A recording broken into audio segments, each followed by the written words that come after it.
La République centrafricaine regorge plus de 470 indices miniers et 510 indices minéraux à travers la vision politique de son excellence le professeur Faustin Archange Touadéra, qui s'est engagé à faire de l'industrialisation son cheval de bataille. Car nul n'ignore que depuis plus de 60 ans d'indépendance, la production minière est essentiellement artisane et ne contribue pas de manière significative au développement de notre pays.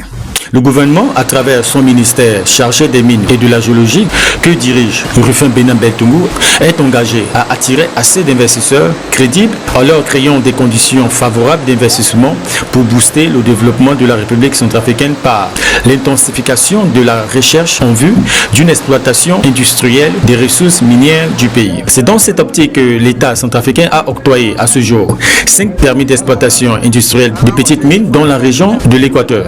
Les cérémonies de lancement officiel des activités des sociétés minières ont d'abord déroulé dans la sous-préfecture de Gamboula. Ici, 3 sociétés, à savoir la société Somme 23, Dieu est grand, et la société Wai Investment.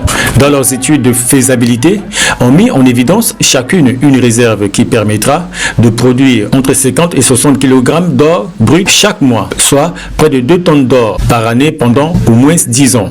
Après les mots de bienvenue du maire et les responsables des sociétés respectives, le ministre chargé des mines et de la géologie, Rufin Bénin Beltoungou, dans son discours, a rappelé aux sociétés d'exploitation au strict respect des textes qui régissent les activités minières en République centrafricaine, notamment le cahier des charges et les volets sociaux et environnementaux, inscrits dans la convention minière qui prévoit par exemple la construction des écoles, des centres de santé et des espaces culturels et l'emploi des jeunes. Sous la très haute impulsion de son Excellence le Président de la République, chef de l'État, le professeur Faustin Archange Touadéra, rappeler aux uns et aux autres que notre profonde préoccupation aujourd'hui est d'assurer une exploitation rationnelle des ressources de notre sous-sol pour que cela serve de levier de développement économique de notre pays.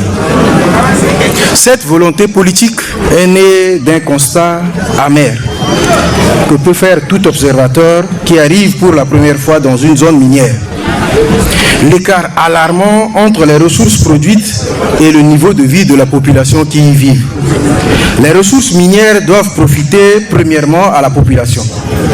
C'est dans ce contexte que dans la nouvelle constitution du 30 août 2023, il a été clairement rappelé que le sous-sol centrafricain appartient aux Centrafricains.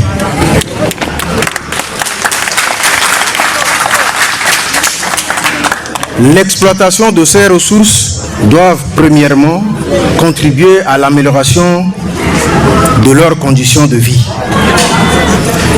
Il me paraît important de relever que les zones qui ont été attribuées à ces sociétés présentent des atouts fortement minéralisés en or qui doivent contribuer à son développement, surtout que cette ville se situe à la frontière.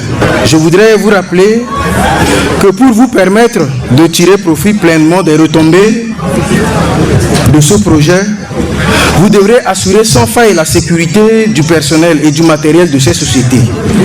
Je vous exhorte donc à contribuer efficacement à la réalisation de ce projet, car l'avenir de nos enfants en dépend grandement.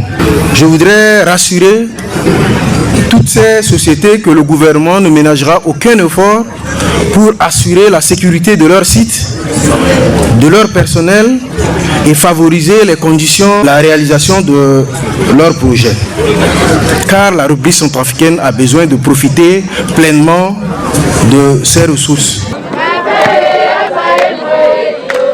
C'est par rapport à la vision du chef de l'État et puis par rapport à la vision qu'il nous a dit, il voulut que les jeunes gens évoluent dans les domaines, raison pour laquelle et puis on a décidé aussi, ce n'est pas que les étrangers qui peuvent venir dans notre pays pour créer la société.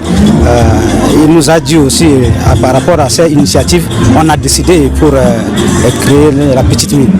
Par rapport à ce que le ministre nous a dit et par rapport à la convention qu'on a signée, on a au moins 150 jeunes qu'on a recrutés pour le travail. On travaille en collaboration avec l'équipe de mines.